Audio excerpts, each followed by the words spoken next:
দফা 4, স্কুলের পক্ষ থেকে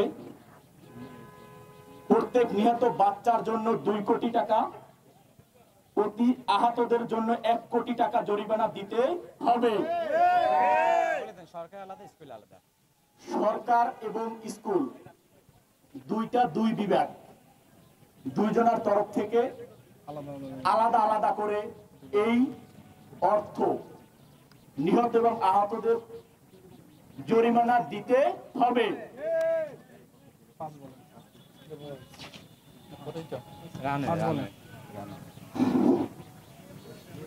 দাবি 5, রানওয়ে থেকে শিক্ষা প্রতিষ্ঠানের স্থান পরিবর্তন করতে হবে। অন্যথায় রানওয়ে স্থান পরিবর্তন করতে হবে। যদি এখানে রানওয়ে থাকে তাহলে স্কুল থাকবে না। যদি এখানে স্কুল থাকে তাহলে রানওয়ে থাকবে না।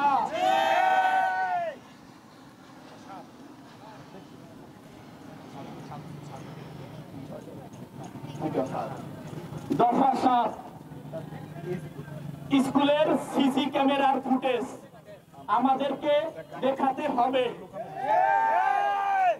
আপনারা জানেন দুর্ঘটনা পরে কোন সাংবাদিককে দুর্ঘটনার স্থানে প্রবেশ করতে দেওয়া হয় নাই। আমরা চাচ্ছি সমস্ত মিডিয়ায় স্কুলের সিসিটিভি ফুটেজ তখন কি ঘটেছিল সেই ভিডিও আপনারা পাবলিশ করেন এবং আপনাদেরকে সেই সিসি ফুটেজ দিতে হবে।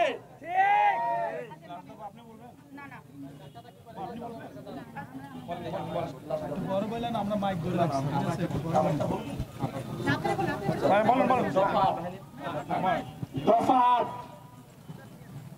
বিমান বাহিনীর প্রশিক্ষণ ব্যবস্থা জনহীন জায়গায় করতে হবে। ঢাকা শহরের মতো জায়গায় বাংলাদেশ বিমান বাহিনী যদি প্রশিক্ষণ বিমান চালায় এই দুর্ঘটনা প্রতিনিয়ত হবে। আমরা এর প্রতিকার চাই।